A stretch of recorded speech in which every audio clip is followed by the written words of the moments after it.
Yet another holiday storm, the 1-2 punch this year, and tonight on a weekend when so many are still traveling. What a challenge out there. Here's the radar at this hour, a system with wind, rain, and yes, even more snow for parts of this country already clobbered by the Christmas Eve storm. Tonight it's moving through the Ohio Valley there right into the Northeast from Washington up through Philly, New York, Boston. And this is just one of the many scenes on American highways tonight. I-83 outside Harrisburg, Pennsylvania, where a tractor trailer and several other cars collided in the snow. Several people were taken to the hospital. And already this evening, the flight cancellations are growing, more than 450 and counting at this hour, triggering a ripple effect as people travel for New Year's. And so we begin tonight with ABC meteorologist Ginger Z, who is live right outside our studios here in New York tonight. Ginger, good evening. Good evening, David. Blustery here, but even more snow just west of us. And whether it's 2, 6, or even 10 inches, that's on top in some places where they already saw record numbers this week. As millions of us return from family gatherings or take off for new festivities, another snowstorm is thwarting our trek. In King of Prussia, Pennsylvania, they were sliding through intersections on a fresh few inches. Near Harrisburg, PA, 2 tractor trailers crashed, shutting down Interstate 83 and slowing traffic to a crawl.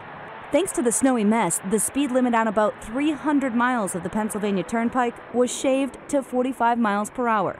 Hundreds of flights were canceled, delays from Philadelphia to those stranded in Buffalo.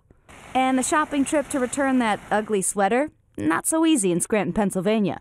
At Yankee Stadium, it was a sloppy mess for Syracuse v. West Virginia in that Pinstripe Bowl. And speaking of Syracuse, we checked in with our team at WSYR.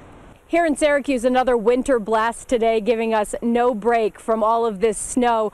Almost a foot fell on Thursday, and now a couple more inches falling today. We have our ruler here, about 12 inches of snow on the ground. Now, we're used to snow here in Syracuse, but we haven't seen this much on the ground in almost 2 years.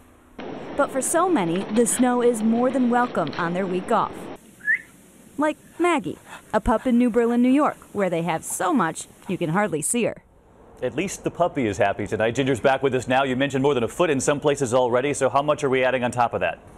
Well, we're looking for anywhere from 4 to 8 inches, some of the top numbers coming up. Let me show you some of the spots that we're tracking here. Salem, Ohio, it's gone from there, but they had a half foot. Knox, Pennsylvania picked up 8 inches. Wheeling, West Virginia, just about a half foot too. And how much is left to fall? Well, New England is going to take the brunt of this, especially southern New England. Look at some of those 8 to 12 inch areas in that hot pink color. That's who's going to see the most snow tonight. And you're about 20 blocks right there north of Times Square. So for folks who are going to be shivering out there watching the ball drop, what are they going to face? Shivering they will. 25 is the overnight low, but it'll feel like the upper teens, a few flurries too.